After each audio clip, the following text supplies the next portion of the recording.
दूध व्यवसाय परवडत नाही किंवा लॉसमध्ये जातो, यामागचं जर कारण जर बघितलं ना तर ब्रीडिंग हा विषय आज इंस्टाग्रामवरती आणि यूट्यूबवरती ट्रेंडिंगला चालू आहे.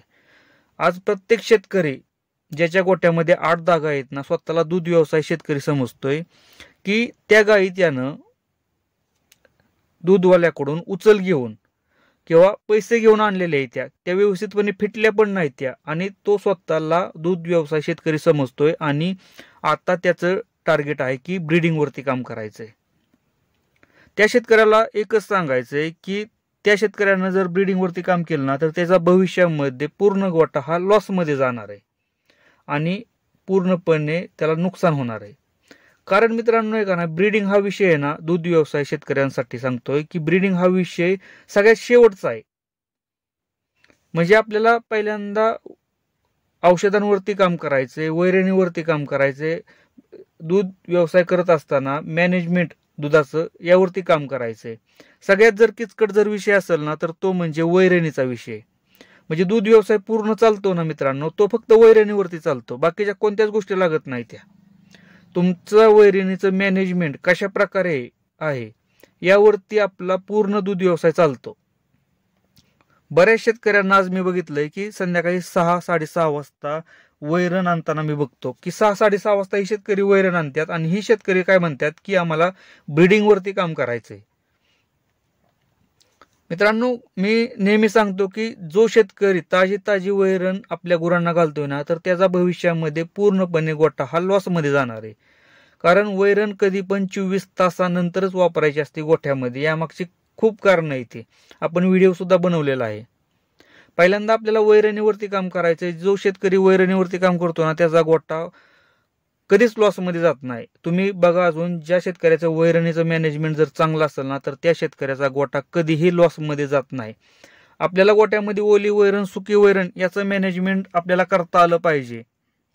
ज्या शेतकऱ्याला ह्याचं मॅनेजमेंट करता येतं ना त्या शेतकऱ्याचा गोठा हा कधीच लॉसमध्ये जात नाही, तो प्रॉफिटमध्येच राहतो. आपल्याला ब्रीडिंगवरती काम करायचंच नाही मित्रांनो, लक्षात ठेवा. ब्रीडिंगवरती काम हे सगळ्यात शेवट करायचंय.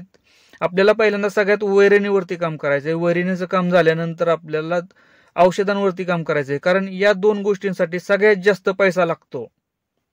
कारण आपला लॉस कुठं होतो की मॅनेजमेंट वैरणीचं जर आपलं झालं नाही तर आपल्याला विकत वैरण घ्यावं लागते आणि आपल्याला पैसे द्यावं लागतात तिथं.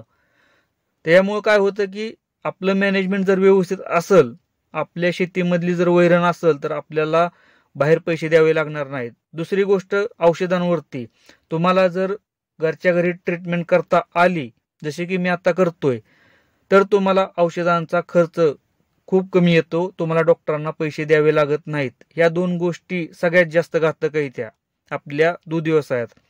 एकतर वैरणीचं मॅनेजमेंट, दुसरा औषधांवरचा खर्च. ह्या 2 खर्च जर वाचला ना मित्रांनो, दूध व्यवसाय ऑटोमॅटिकली प्रॉफिटमध्ये येतो. त्यासाठी तुम्ही आता सध्याला जर तुमच्याकडे 8-10 गायी असतील तर सगळ्यात पहिल्यांदा तुम्ही वैरणीवरती खर्च करा किंवा वैरणीचं मॅनेजमेंट करा. त्यानंतर औषधांवरती अभ्यास करा आणि नंतर तुम्हाला ब्रीडिंगवरती काम करायचंय. ब्रीडिंग विषय हा 1 वर्षात किंवा 2 वर्षात गोठ्यामध्ये सक्सेस होत नाही, त्याला खूप वर्ष मेहनत घ्यावी लागते. त्यानंतर ब्रीडिंगचा विषय येतो मित्रांनो. 1-2 वर्षामध्ये ब्रीडिंग होऊ शकत नाही.